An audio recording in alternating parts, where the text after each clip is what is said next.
I've seen a lot of change, been through a lot of pain. Some things are not the same as they were a year ago. Ya, hai guys, gimana kabarnya nih? Semoga selalu dalam keadaan sehat ya. Sehat badannya, sehat dompetnya, sehat pikirannya, sehat semuanya. Nah, ini ada pertanyaan yang menarik. Bang, kalau misalkan kita over limit, apakah skor kredit kita menjadi jelek? Ini case-nya kartu kredit ya. Jadi kalau kita punya kartu kredit, kemudian pemakaiannya over limit, apakah nanti skor kredit kita menjadi jelek di mata bank? Ini masih relate sih sama beberapa fasilitas kredit lainnya, terutama kayak pay later atau kredit konsumtif sejenis ya. Jadi kalau kita over limit, itu ada dua pemahamannya. Pertama, bank itu bakalan suka.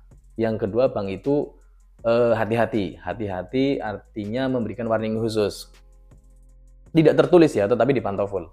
Gini teman-teman, kenapa saya bilang suka? Karena ketika kita over limit atau nasabah over limit, maka di dalamnya ada yang namanya biaya layanan atau biaya over limit. Kita punya kartu kredit, pemakaiannya kok over limit, nah itu kita kena biaya layanan. Nah ini bank seneng.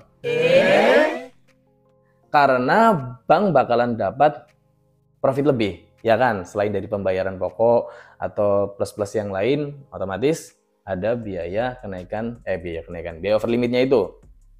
Nah ini kan menjadi profit buat bank, jelas lah ya. Nah warningnya di mana? Kalau sampai si nasabah itu telat bayar, ya sudah, maka scoring kita menjadi jelek. Nah, sebenarnya yang membuat jelek itu pembayarannya, bukan pemakaiannya. Jadi kalau kita pakai full, pakai setengah, pakai 10%, bahkan pakai sampai mentok atau over limit, kalau pembayarannya lancar, ya bank seneng. Seneng. Dan ini bisa mempermudah nasabah untuk naik limit. Malah ini mempermudah. Jadi kalau kita pemakaiannya over limit tapi bayarnya on time, bahkan dilebihkan di setiap pembayarannya itu, wah ini bank seneng. Dilihatnya, wah sugih ini, kaya ini. Ya jadi bayar aja dilebihkan gitu kan. Logikanya kan, wih, ini pancingannya enak, legit ya. Jadi kalau kita over limit, usahakan jangan sampai telat bayar. Jelek-jeleknya minpay lah, karena minpay itu meskipun tidak direkomendasikan ya dari kacamata nasabah, tetapi itu masih lebih baik daripada tidak melakukan pembayaran sama sekali, daripada tidak bayar, intinya kayak gitu ya.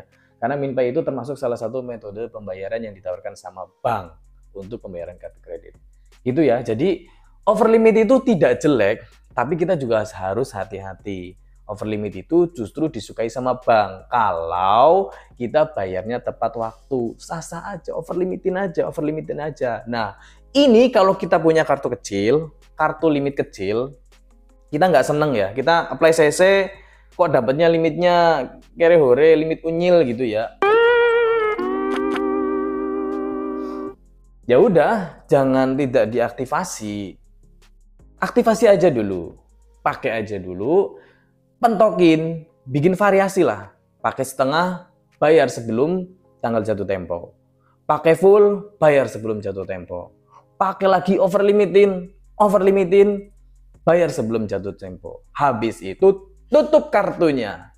Nah ada history over limit tetapi pembayarannya on time, apalagi dilebihkan. Wah ini buat permintaan naik limit atau permintaan limit baru untuk jenis kartu baru. Analis tunduk bos, asli. Yeah! Jadi over limit itu kayak bisa bermata dua sih ya. Jadi harus pintar-pintar memanfaatkannya. Mau sengaja di over limit kan, atau memang nggak ada alternatif mau menjadi over limit. Jadi over limit itu paling enak kalau kita dengan sengaja membuatnya menjadi over limit. Seperti yang saya bilang sebelumnya tadi, wah ini limitnya kecil nih. Pentokin aja dulu, over limitin aja dulu. Habis itu bayar full sebelum jatuh tempo. Nah, udah nih, udah usia kartu udah cukup ya, udah legit nih, taruhlah 3 bulan. Ya idealnya 6 bulan lah ya. Udah indah banget itu 6 bulan. Nah, kita minta buat tutup kartu. Mbak, saya mau tutup kartu. Wah, kenapa Pak? Limitnya kecil. Udah. Maka historinya akan dicek, Bapak ini ada penawaran naik. Nanti ada negosiasi lah by CS itu. Permintaan kenaikan limit. Nah, nanti kita tinggal kirim aja beberapa data pendukung lainnya, misalnya hasil uji terbaru atau bukti penghasilan terbaru, bla bla bla, itu pasti ada. Kalaupun tidak ada, biasanya ada persyaratan lainnya. Ya, itu udah pernah kita bahas juga. Nanti kamu dibahas lagi juga boleh. Nah, intinya over limit itu legit kalau kita tahu memanfaatkan, tahu cara pemanfaatannya, intinya kayak gitu ya. Jadi ini sesuatu yang manis sebenarnya. Jadi kalau udah tahu over limit, udah gas aja terus over limit, bayar on time. Wis, kita tinggal minta kartu baru, approval-nya sangat tinggi. Sip, semoga bermanfaat. See you on the next video. Bye.